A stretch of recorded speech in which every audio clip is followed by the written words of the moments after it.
The wind cut like a blade across the open plains, carrying dust, regret, and the sound of a single horse moving slow toward a lonely cabin that most folks had forgotten existed.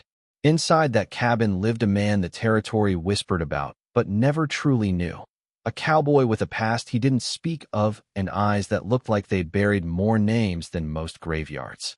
He didn't believe in miracles anymore. Not since the night he'd lost everything that made him human. So when a thin boy appeared at his door at dusk, holding the hand of an exhausted old woman, the cowboy almost turned them away. Almost. What he didn't know, what no one knew, was that the boy trembling in the cold and the grandmother leaning on a cracked walking stick belonged to the richest family in the territory. By morning, blood would be spilled, secrets would surface, and the loneliest man in the West would face a choice that could either save 3 broken souls or destroy them all. The cowboy's name was Ethan Cole, though most people who still remembered him called him Graveyard Cole. Not because he killed without reason, but because he survived things others didn't. He lived 20 miles from the nearest town, in a cabin built by his own hands, surrounded by silence so thick it rang in his ears at night. He kept to himself, spoke to his horse more than to people, and carried grief like a second spine. That evening, he was repairing a loose shutter when he noticed movement near the tree line. His hand drifted to the revolver at his hip, not out of fear, but habit. The West taught men early. Anything moving at dusk could be trouble. The boy stepped into view first. Maybe 9 years old. Too thin, boots worn through at the toes. His coat hung on him like it belonged to someone already dead. Behind him came the grandmother, bent but unbroken, her gray hair braided tight, eyes sharp despite the fatigue etched into her face. They stopped a few steps from the cabin. "Sir," the boy said, voice steady but small, "my grandma's sick. We ain't got nowhere else to go." Ethan studied them in silence. No weapons, no wagon, no pack mule, just desperation. "I don't run a charity," he said finally. The old woman lifted her chin. "We're not asking for charity. Just shelter for the night. We'll be gone by sunup." Ethan had heard promises before. They usually ended in lies, theft, or blood. He'd learned to survive by trusting no one.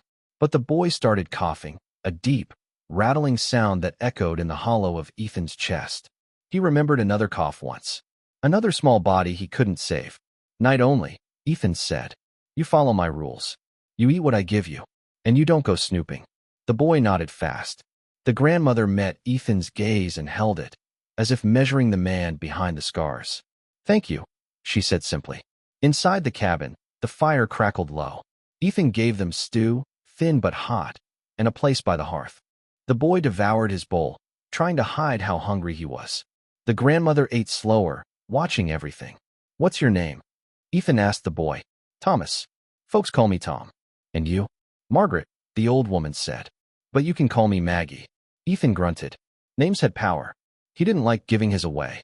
That night, as the wind howled outside, Ethan lay awake on his narrow bed, listening to the rhythm of 2 strangers breathing under his roof. He told himself it was temporary, that come morning, they'd leave and his life would return to the quiet misery he understood. He was wrong. At dawn, the sound of hooves shattered the stillness. Not 1 or 2, many. Ethan rolled from his bed, revolver in hand, heart pounding with the old familiar warning. He peered through the window. Riders. A dozen at least. Armed. Hunters. Inside, Maggie was already awake, her face pale. "They found us," she whispered. Ethan turned. "Found who?" Before she could answer, a rifle cracked. The shutter exploded into splinters. "Get down," Ethan barked. Tom froze, eyes wide. Ethan scooped the boy up and shoved him behind the heavy table, pulling Maggie down beside him. Another shot rang out, burying itself in the wall inches from where Tom's head had been. Ethan peeked out again, rage simmering. "Who are these men?" he demanded. Maggie closed her eyes. "They're not bounty hunters. They're mercenaries." That made Ethan pause. Mercenaries didn't chase nobodies. "You're lying to me," he said. "No," she replied softly. "We lied by omission." The riders dismounted, spreading out with practiced ease. Their leader stepped forward, a tall man with a scar slicing through his beard. "Ethan Cole," he called. "We know you're in there. Hand over the boy and the old woman, and we'll leave you breathing." Ethan's blood ran cold. He hadn't heard his name spoken in years.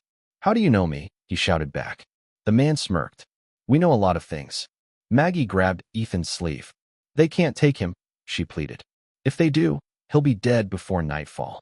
Ethan looked at Tom, terrified, confused, trusting him with every fiber of his small body. Why? Ethan asked. Maggie swallowed. Because Thomas is the heir to the Blackwell territory. Ethan stared at her. Blackwell territory was legend. Thousands of acres, gold veins, rail contracts. The richest landholding family for 3 states in any direction. That's impossible, Ethan said. Maggie met his eyes. Thomas Blackwell is my grandson. Another shot slammed into the cabin door. The leader shouted again. Last chance, Cole. Ethan exhaled slowly. So this was it. Fate, knocking louder than he liked. He holstered his revolver and grabbed the rifle mounted above the hearth. Stay down, he told them. Then he stepped outside. The wind whipped his coat as he raised his voice. You want them, you come get them. But I promise you this. None of you leave whole. The mercenary laughed. You're one man. Ethan smiled without humor. I've been enough before. The first shot dropped a rider clean from his saddle. Chaos erupted. Horses screamed. Bullets tore through air and wood. Ethan moved like a ghost, every step calculated, every breath steady. He used the terrain, the rocks, the rise behind the cabin. Years of survival kicked in like muscle memory. Inside, Maggie shielded Tom with her body as bullets thudded against the walls. Who would do this? Tom cried. Maggie held him tight. Men who value gold more than lives. Outside, Ethan took a grazing shot to the shoulder, but kept firing. He watched men fall, not because he hated them, but because they'd chosen the wrong door to knock on. When the smoke cleared, 3 riders lay dead. The rest retreated, dragging their wounded, their leader casting a final glare. This ain't over, Cole, he shouted. The territory wants the boy. Ethan watched them disappear into the dust. His arm burned. Blood soaked his sleeve. He staggered back inside. Tom ran to him. You're hurt. I've been worse, Ethan muttered, though his knees threatened to buckle. Maggie pressed a cloth to his wound, hands surprisingly steady.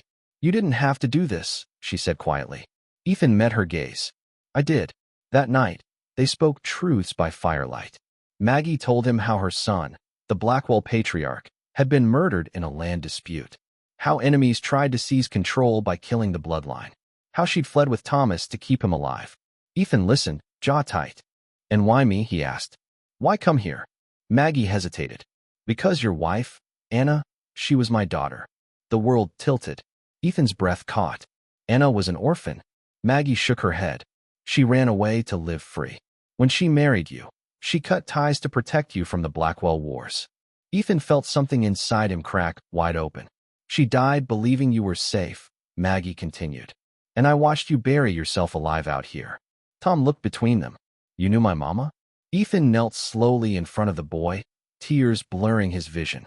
She was the best person I ever knew. Something shifted then. The cabin didn't feel so empty anymore. At dawn, Ethan made his choice. They'll keep coming, he said. So we don't wait. He saddled his horse, loaded supplies, and mapped a route through canyons only he knew. We're going to Blackwell territory, he said. On our terms. The journey was brutal. Ambushes, close calls, storms that tested bone and will. But Ethan never left Tom's side. He taught him how to ride, how to read tracks, how to be brave without being reckless. Along the way, Maggie watched Ethan soften, laugh even. When they finally reached Blackwell land, loyal hands rose to meet them. Armed guards recognized Thomas at once. The truth spread like wildfire. The mercenaries were hunted down, the conspirators exposed. Thomas was safe. Weeks later, in a grand house that felt too large, Tom tugged Ethan's sleeve. Will you stay? Ethan looked at the land outside, the vastness, the promise. Maggie smiled. Family isn't always blood. Sometimes it's who stands between you and the gun. Ethan nodded. For the first time in years, the lonely cowboy unpacked his saddle. And the territory gained not just an heir, but a guardian who would never let the past repeat itself again.